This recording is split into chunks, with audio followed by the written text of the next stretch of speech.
Hello, welcome to Raymond Castile's Basement of Horror. Today we're going to talk about Ben Cooper rubber masks.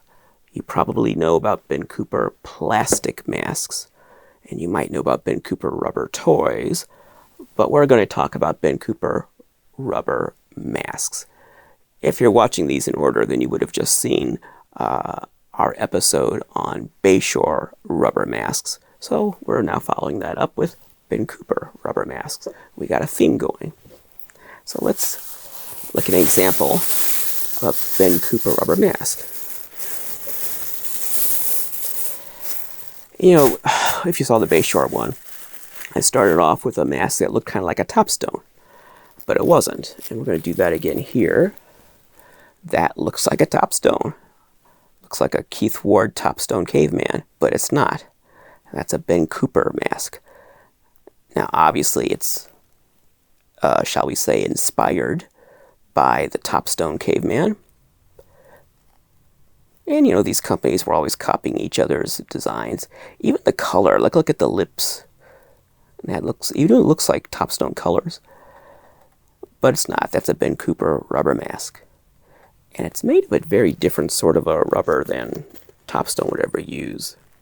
It's a thicker rubber. Almost like a... well, it's kind of leathery. It has this sort of a... I think they call it gum rubber. It's a thick, not very flexible kind of rubber. And for people who like the plastic crinkling... there you go. I know some of you out there like that crinkly plastic. All right. Now here is another Ben Cooper. Also topstone inspired. Is he turning hard on me? No, I don't think so. There's a Ben Cooper Devil. Again, clearly topstone inspired. You can tell by all the edges and angles. Very much like the Keith Ward topstone devil. And the hairline is a giveaway. But it's not. It's a Ben Cooper devil. Ben Cooper made that. And it has I'm pretty sure this is rubber, but it has a very vinyl-like consistency. You know, it could be vinyl, but I think it's rubber. And this little horn is getting sucked in. That's the thing about this kind of rubber that these things are made of. It gets all crinkly like that. And this is the horn I was talking about. It's hard for them to keep their shape. You know, it could be vinyl, but I don't think it is. I think it's just a very tough, thick kind of rubber.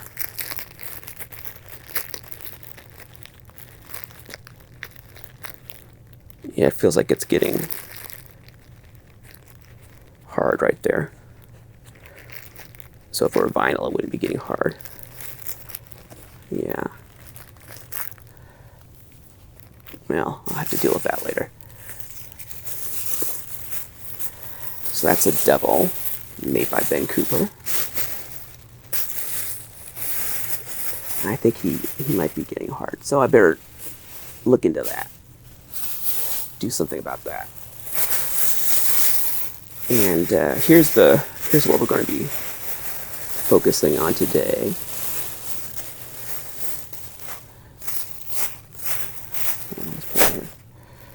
These are rubber masks. Jiggly, googly, oogly moogly rubber masks. And they're thick. This rubber's thick.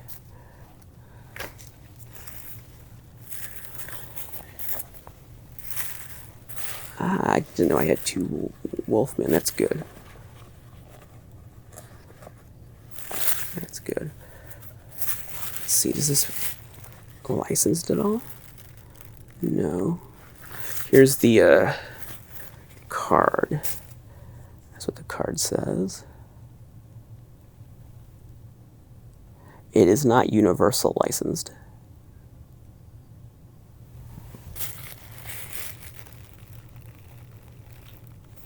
It's made in Hong Kong, 1979, Ben Cooper.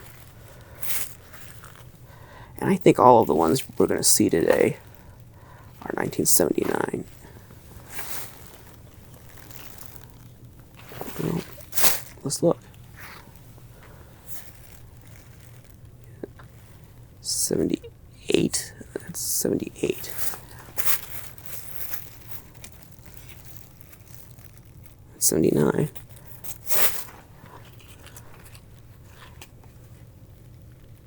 '79. So the Witch here is 78. Frankenstein and Wolfman are 79. But that's what they look like if you bought them in the store in 1979 or 78. That's what they would have looked like. Probably dumped in a bin, like a wire bin, all dumped in there. But, you know, these little cards do have holes for a peg hook. They're unpunched. So this is probably uncirculated store stock. So they could have hung from these tags from a peg hook. And all been just hanging there on the peg hook.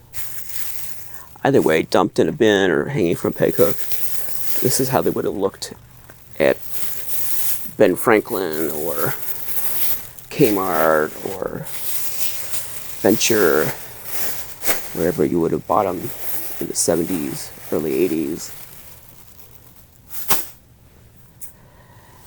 And we're going to look at some of these foamed ones in just a few minutes. But let's talk about Ben Cooper. Now, I've done videos on Ben Cooper products before, so we don't need to go into a whole lot of detail on Ben Cooper. It's one of the most famous companies in Halloween, one of the most famous toy companies, if you want to call it a toy company, and it is. But just briefly, Ben Cooper, Inc. was founded in Brooklyn, New York, in 1937, and the founder was actually named Ben Cooper. He was a costume designer, not for movies, but for stage and nightclubs, live performance. Ben Cooper got into licensed costumes very early, their very first year, 1937, because they acquired a license that another company owned. They took over that company and took over the license, and that was Disney, so it was a big license. Right off the bat, 1937, they started with Disney license, and they were making Disney costumes. And it took off from there, and they made licensed TV characters, cartoon characters, comic book characters, eventually movie characters. They were an early adopter of Marvel Comics, back when that was not mainstream, when that was a new up-and-comer and the characters were not widely known. And they started making Marvel Comics costumes, and later rubber toys, and also rubber masks, though I don't have any of those, the Marvel masks. Ben Cooper made rubber jigglers in the late 70s and into the early 80s. I say the late 70s, but I've shown you that shark before, the Jaws knockoff, and that's 75. So they were making jigglers much earlier than the late 70s. So let's just say 70s into the early 80s. And we'll do more videos on the jigglers. We looked at the creature people last season, and we might see some more Ben Cooper jigglers very soon. Ben Cooper filed for bankruptcy in 1988, and then they had a big warehouse fire in 1989, and they recovered from both of those, only to file for bankruptcy again in 1991, and then they were bought out by Ruby's in 1992. And Ruby still owns the Ben Cooper trademarks, the copyright, the IPs, and Ben Cooper, it's not a separate company anymore, obviously, but Ruby still uses it as a brand name on retro nostalgia items. A couple of years ago, they put out some retro style Ben Cooper costumes with the Ben Cooper brand name. So it lives on as a brand name, but the company itself, as a separate entity, doesn't exist anymore. It's just a brand name owned by Ruby's. Ben Cooper was the biggest Halloween manufacturer in its day. There was Collegeville and Halco and other competitors, but Ben Cooper was the king. That was the most mainstream, most popular Halloween costume manufacturer. Collegeville sort of got the weird licenses that the ones Ben Cooper didn't want. And Halco was even more obscure. Although Halco made some good stuff, they made some nice licensed Universal Monsters costumes in the 60s, which are some of the best Universal Monsters Halloween costumes ever made. But today, Halco's very obscure with collectors. Most people who collect costumes, they collect Ben Cooper or they collect Collegeville, or both. Ben Cooper is known for those plastic vacuum-formed masks and those nylon smocks, but they did rubber toys and rubber masks as well. So they were big into rubber as well as the vinyl and the plastic. They did rubber items, and they're not as well known for the rubber products. The average person, if they know what Ben Cooper is, they say, oh yeah, it's those plastic masks that you couldn't breathe in. But they don't really know them for rubber. As a kid, I remember really liking the rubber stuff. I had a lot of the rubber toys. I don't know if I ever had a rubber mask from Ben Cooper. I had Topstone. I don't know if I had any Ben Cooper rubber masks, but I definitely wanted them. Especially the Spider-Man. I really liked the rubber Spider-Man. And some of the other superhero masks. And I saw other kids with those masks, but I don't think I ever actually owned one. I think I just wanted them, but I don't think I got them. But let's start looking at some of these. So this is a witch. And that's a classic Ben Cooper witch. I have seen a different design of this witch. There's more than one version of this witch.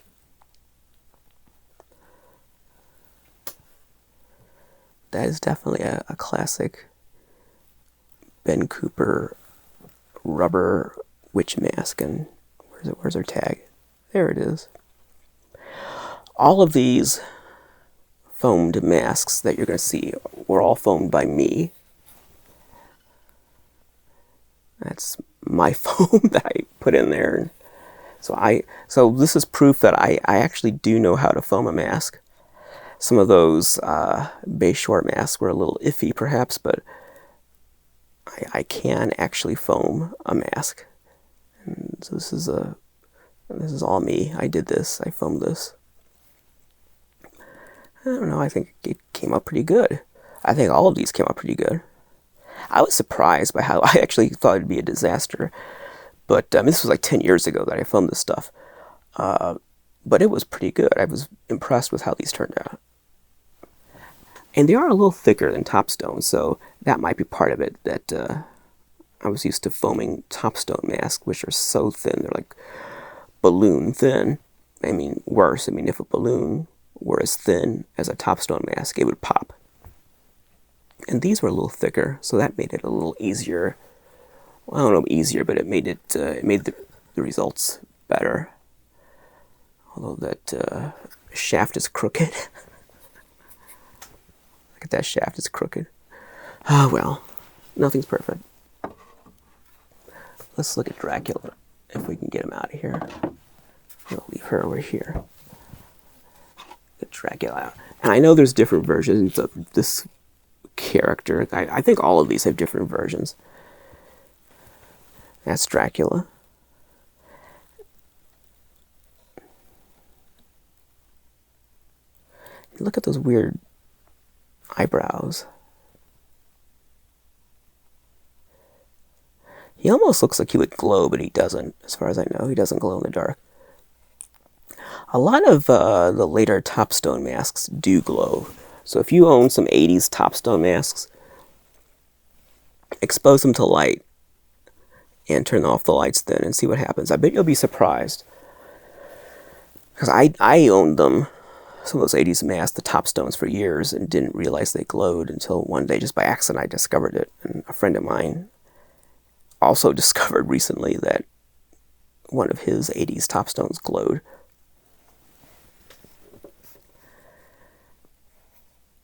Now, these don't glow, though, as far as I know. I've never tested them.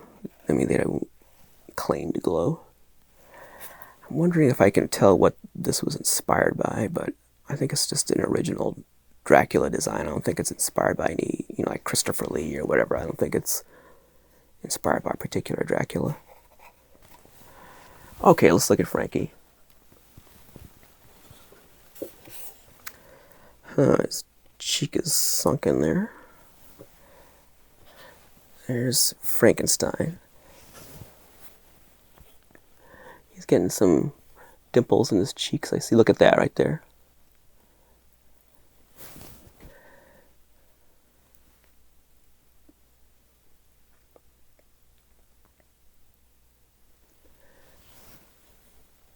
Yeah, that wasn't there years ago. See, with this foam, sometimes it creates a vacuum, and sometimes it shrivels, but those are cavities where a vacuum was created and sucked the rubber in. And that happened years after it was foamed. Because I looked at these several years after I foamed them, and that wasn't there. So even years after you foam a mask, things can go wrong. The foam can shrivel years later. It can shrink. It can create vacuums and suck in the rubber like that.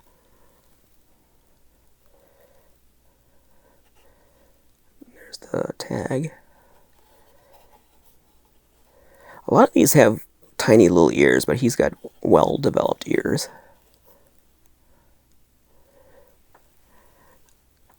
That's a unique take on Frankenstein. His little forehead bolts are bleeding like heck.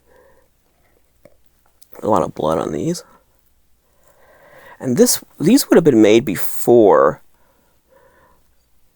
the Tylenol scare, which was a big deal with Halloween manufacturers.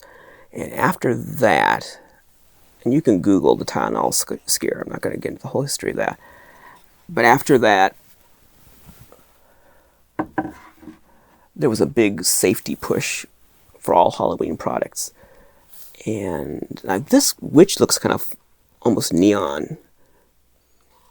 But this is pre-Tylenol event, where Tylenol pain reliever, there was poison put into bottles of Tylenol, and people died around the country, and there was no rhyme or reason or pattern, and people just started dying, and they linked it to the Tylenol.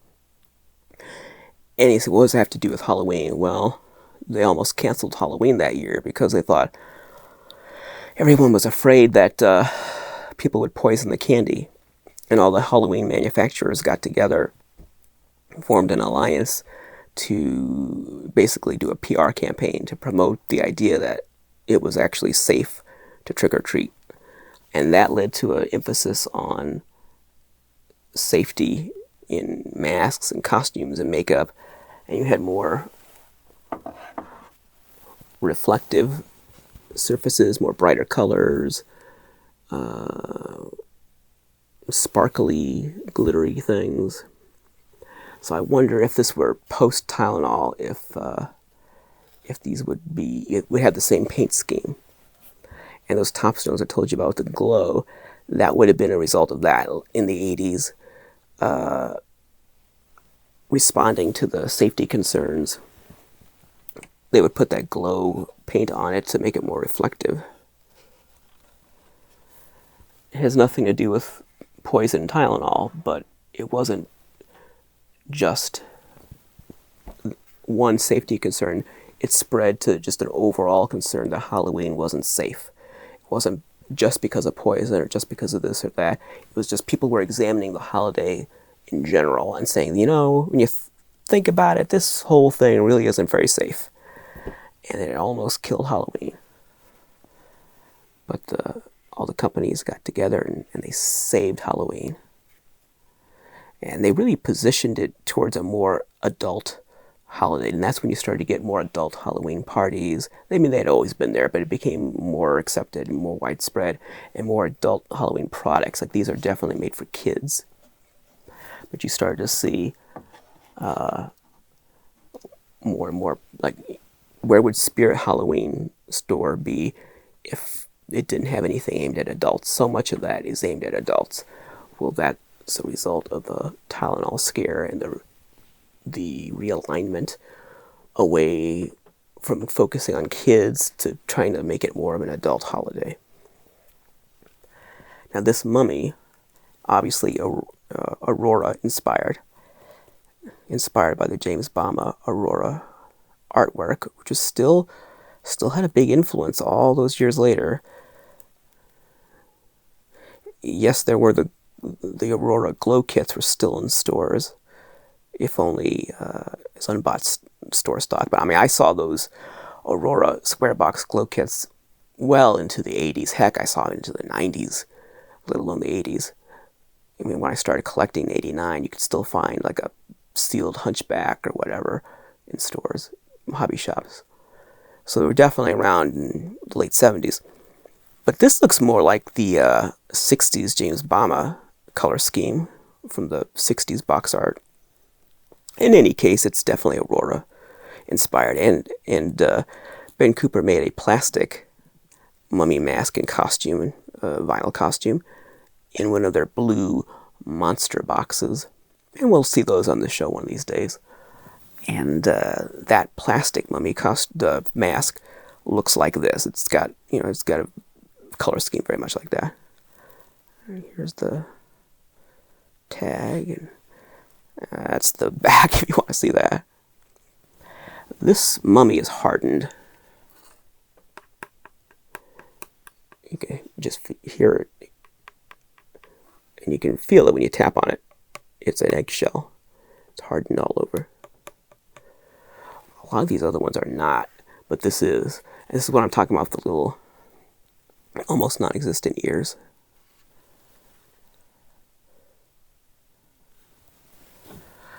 Oh, let's put him over here.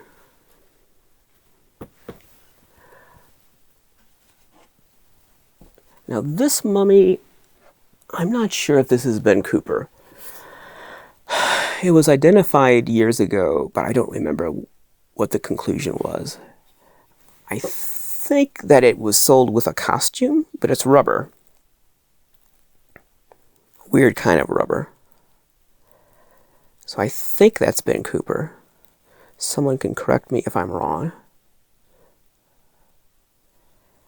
I don't think it was sold on its own. I think it was sold in a big clear bag with a costume and a card in the bag with the information about what it is.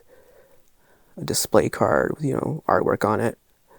That's my memory. I mean, I could be all wrong. That's what I remember. And I think it was Ben Cooper, but I don't know. Obviously very different from that other mummy we just saw. And it's not hardened. Well,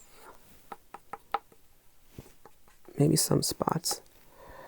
I remember before I foamed it, this thing was just falling all apart. And I foamed this a few years before I foamed these other ones, because it was just disintegrating. This material that's made of just was splitting all over. Every place there was a crease in the sculpt, there was a split forming. So I foamed it out of necessity, and it doesn't look as good. The foam job is a little more crude. The way it's trimmed is a little more crude. So I was not quite as experienced when I did that.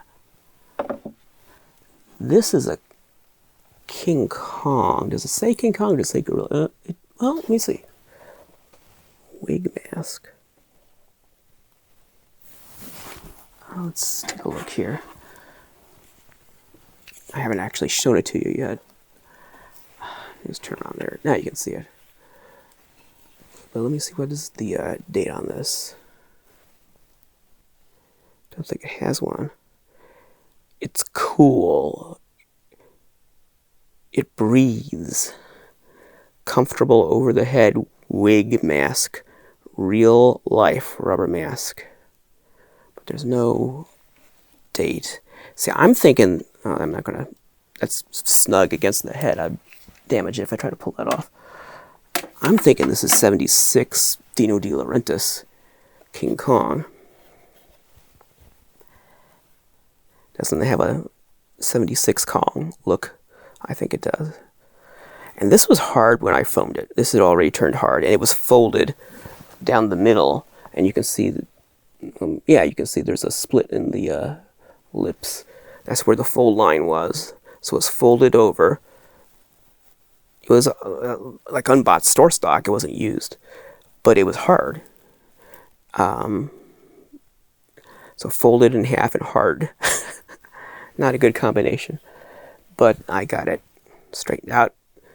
And the only issue really is the little crack in his lip. And I don't know, I think it looks pretty good.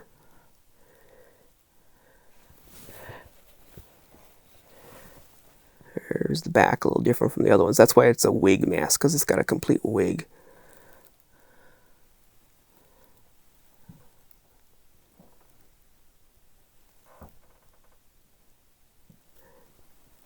So it's a pretty good, I think it's a nice gorilla mask, really. It's small, it's like child size, but it's pretty good. I think it compares favorably to a lot of other gorilla masks of the day. It does look more like Dino De Laurentiis King Kong than it does a generic gorilla.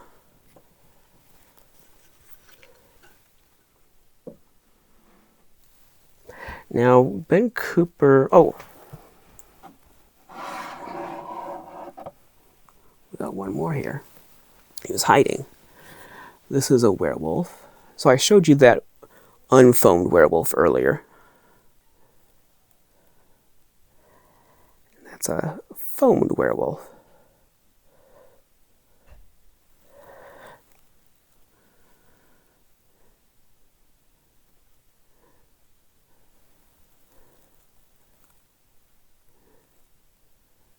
It's not the wolf man, it's a werewolf. It's not licensed. It looks a little bit like the Berman 60s werewolf, doesn't it?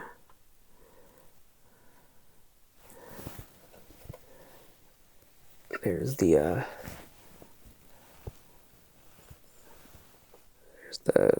card. Now I just noticed before I start shooting, he's forming little splits at the corner of his eyes. And there's nothing behind those eyelids, just felt, but they're not reinforced. So if that splits, his eyelids could come off. I don't like that. But where those little fold lines, those little wrinkles are, they're splitting. And that's why when I saw the other one, I said, oh good, I've got another one, I've got a spare. But this one looks better. That's probably why I chose to film this one, because the paint and everything just looks better. I think the other one has some kind of weird little bump in its mouth. Well, hopefully this one will hold together and won't fall apart on me. That's the thing about these masks. Oh, look at that. I did a really good job on the back of that, didn't I? I'm impressed with how I trimmed that. Because I told you about Mascahuna, who foamed a couple of those Bayshores. He uses a very soft foam. It's rigid, but it's soft. You could dig into it with your fingers and pull it out. This stuff is hard as a rock. You can't do that. So it's a lot harder to trim it and make it look nice. So I think I did a pretty good job with these. I really like my foam work on this whole line. I think I did a nice job. I don't always do such a great job, but I did a good job on these. Anyway, that's the thing about masks, though. I was talking about these little cracks. Every time you look at them, you see something else going wrong, like the dimples in his cheeks, or they're turning brown, or something's wrong. Every time you look at them, it's just better not to look at your masks. Put them on a shelf and just never look at them again, because every time you look at it, every time you take it off the shelf and examine it, you see something you don't like. There's something new going wrong that wasn't there before.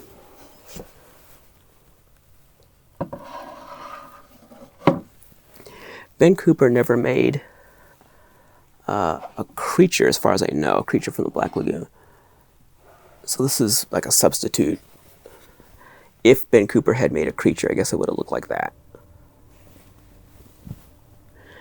And I'm not sure who made this one. It wasn't Ben Cooper. I remember this was a nightmare to foam.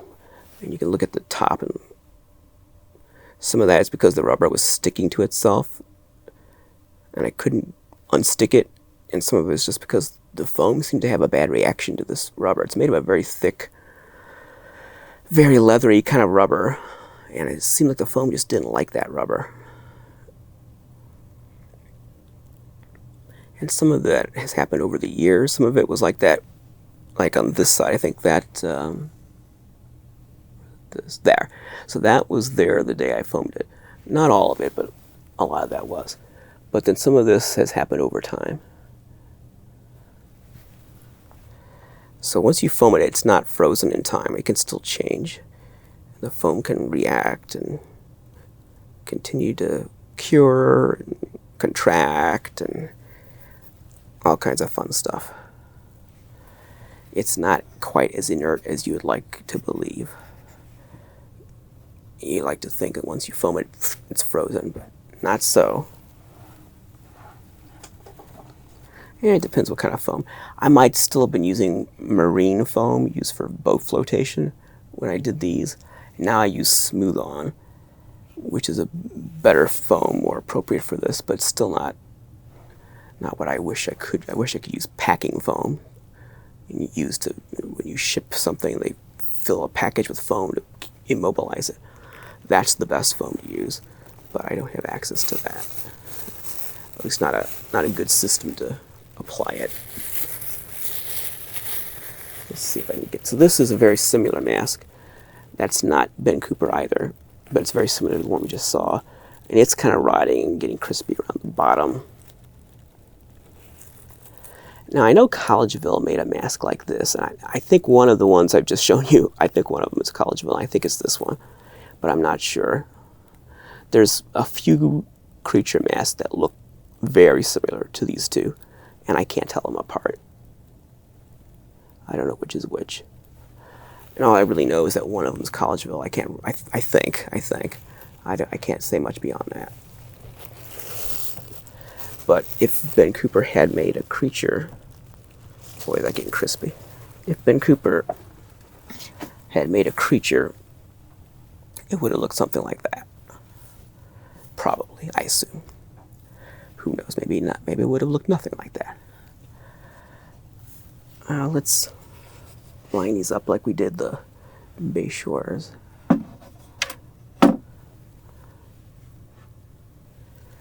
And you know, this is the only one that's really turned hard. The rest of them still have elasticity to the rubber. But for this one, this one's turned hard. Well, I mean, the gorilla was hard to begin with, so that's an exception. But the mummy was soft when I foamed him, and he's turned hard since then.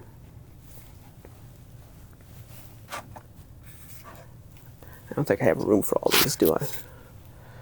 Nah, I don't. Don't have room for the werewolf, do I?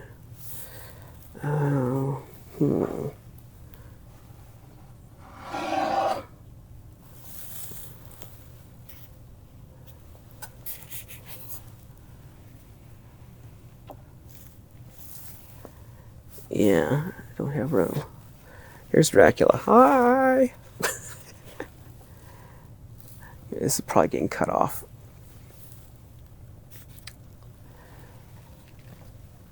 Here they all are.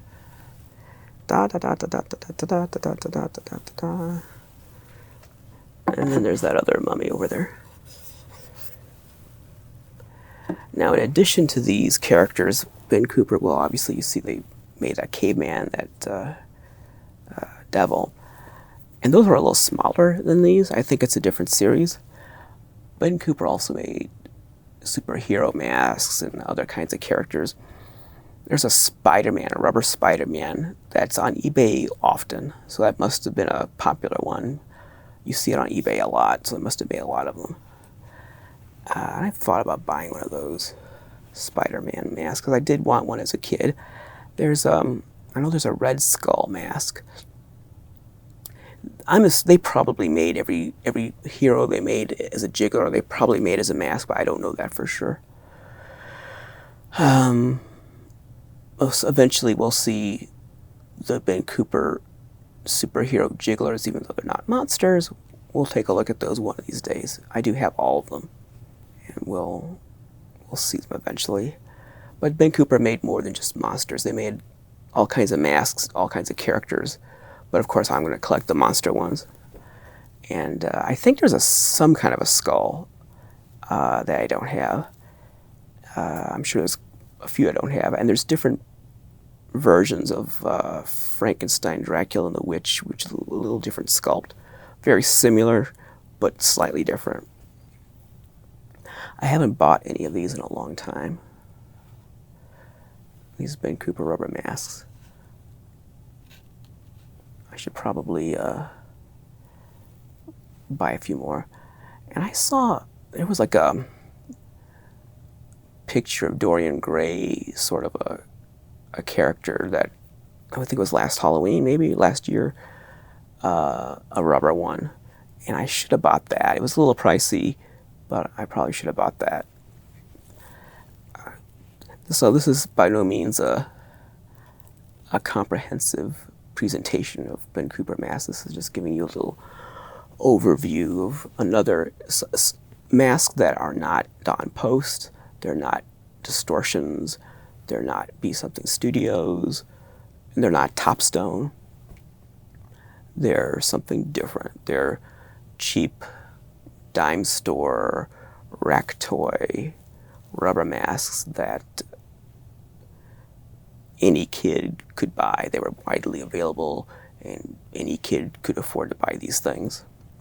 And of course, Topstone was the king of those affordable masks, but there were also Bayshore and Ben Cooper and Collegeville and other companies made cheap dime store, drugstore rubber masks. Okay, well, I think that's all for now. I will see you again with more Halloween goodies before the actual holiday arrives. Until then, thanks for watching.